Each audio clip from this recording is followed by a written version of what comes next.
नमस्कार। आज हम एक ऐसी कहानी की बात करने वाले हैं जिसमें विज्ञान, जबरदस्त जासूसी और एक देश की जिद ने मिलकर कुछ ऐसा कर दिखाया जिसे दुनिया नामुमकिन मानती थी। ये कहानी है ऑपरेशन शक्ति की। लेकिन जानते हैं, इस कहानी की शुरुआत एक बड़ी कामयाबी से नहीं, बल्कि 1995 में हुई एक बहुत बड़ी नाकामी से होती है। उस वक्त राजस्थान के पोखरण से आई कुछ सैटेलाइट तस्वीरों ने अमेरिकी खुफिया एजेंसी CIA में हड़कंप मचा दिया था। तस्वीरों से साफ था कि भारत परमाणु परीक्षण की तैयारी कर रहा है। बस फिर क्या था, अमेरिकी राष्ट्रपति क्लिंटन का एक फ़ोन सीधे प्रधानमंत्री नरसिम्हा राव को गया और धमकी दी गई कि अगर परीक्षण हुआ तो भारत पर ऐसे आर्थिक प्रतिबंध लगेंगे कि देश की अर्थव्यवस्था तबाह हो जाएगी। नतीजा, मिशन को रोकना पड़ा। हमारे वैज्ञानिक चुपचाप पोखरण से लौट आए। ये एक तरह का राष्ट्रीय अपमान था, लेकिन उनके मन में एक आग जल रही थी। एक संकल्प था कि ये आखिरी बार है जब भारत इस तरह किसी के दबाव में झुकेगा। और देखिए, 1995 की इसी नाकामी ने असल में एक और भी ज्यादा साहसी और खुफिया योजना के बीज बो दिए थे।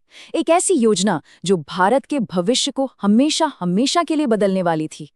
और जब 1998 में अटल बिहारी वाजपेयी प्रधानमंत्री बने तो उन्हें अपना वो पुराना वादा अच्छी तरह याद था। वो उस वादे को पूरा करने के लिए पूरी तरह तैयार थे। मार्च 1998 में वाजपेयी जी ने देश के दो सबसे बड़े वैज्ञानिक डॉक्टर APJ अब्दुल कलाम और डॉक्टर R चिदम्बरम के साथ एक टॉप सीक्रेट मीटिंग की और उस मीटिंग में मिशन को दोबारा शुरू करने की हरी झंडी दे दी गई। अब देखिए, चुनौती सिर्फ न्यूक्लियर डिवाइस बनाने की नहीं थी, वो तो हमारे वैज्ञानिक कर ही लेते। असली चुनौती तो कुछ और ही थी। चुनौती थी इसे दुनिया की सबसे तेज नजर से छिपाने की। ये सवाल उस समय भारतीय टीम के सामने सबसे बड़ा पहाड़ बनकर खड़ा था। सोचिए, एक ऐसी जासूसी सैटेलाइट जो आसमान से जमीन पर पड़े अखबार की हेडलाइन तक पढ़ सकती है, उससे आप एक पूरा का पूरा परमाणु परीक्षण कैसे छिपाएंगे? ये था अमेरिका का KH-11 सैटेलाइट। समझिए कि आसमान में एक ऐसी आंख थी जो कभी झपकती ही नहीं थी। वो बादलों के पार देख सकती थी, जमीन की गर्मी में हो रहे छोटे से छोटे बदलावों को पकड़ सकती थी और हर कुछ घंटों में पोखरण के ऊपर से गुजरती थी। तो इस हाईटेक जासूस को हराने के लिए भारतीय टीम ने जो तरीका अपनाया वो किसी के भी होश उड़ा सकता है। उन्होंने हाईटेक का जवाब दिया लो-टेक सरलता से। प्लान एकदम जबरदस्त था। सबसे पहले सैटेलाइट के आने जाने का पूरा टाइम टेबल बना लिया गया। सारा भारी काम सिर्फ तब होता था जब सैटेलाइट नजरों से दूर होता था, यानी रात के अंधेरे में, और दिन में हर निशान को ऐसे मिटा दिया जाता था जैसे वहां कभी कुछ हुआ ही न हो। गोपनीयता का आलम यह था कि हर किसी को, हर चीज को एक कोड नेम दिया गया था।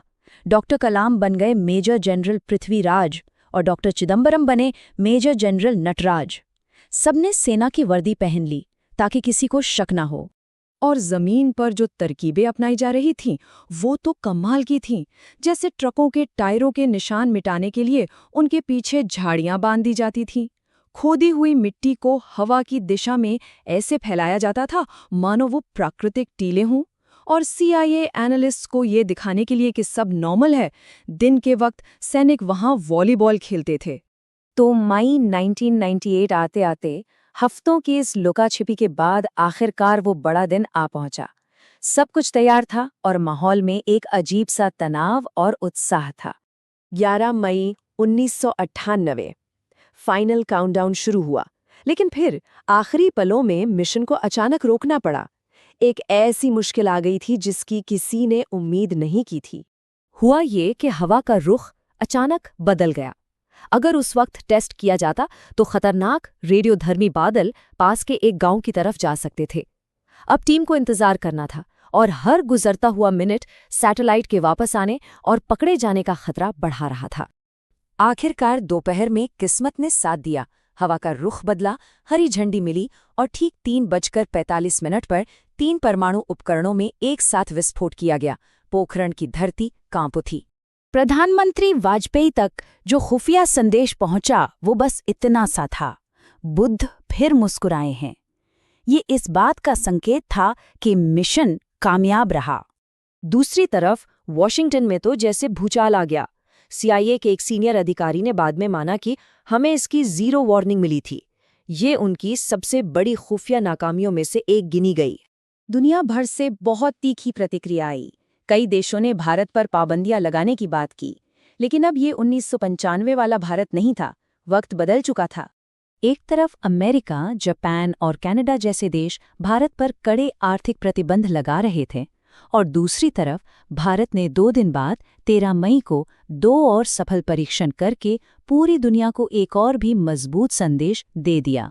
इसके साथ ही भारत ने दुनिया को ये साफ कर दिया कि वो एक जिम्मेदार परमाणु शक्ति है। हमने नो फर्स्ट यूज यानी पहले इस्तेमाल न करने की नीति की घोषणा की। मतलब हमारे हथियार सिर्फ अपनी रक्षा के लिए हैं। अगले 10 सालों में धीरे धीरे दुनिया ने भारत की इस नई हकीकत को स्वीकार कर लिया, और सबसे बड़ी बात ये हुई कि 2008 में उसी अमेरिका के साथ हमारा ऐतिहासिक न्यूक्लियर समझौता हुआ, जिसने कभी हमें रोकने की पूरी कोशिश की थी। आज हम हर साल 11 मई को राष्ट्रीय प्रौद्योगिकी दिवस के रूप में मनाते हैं।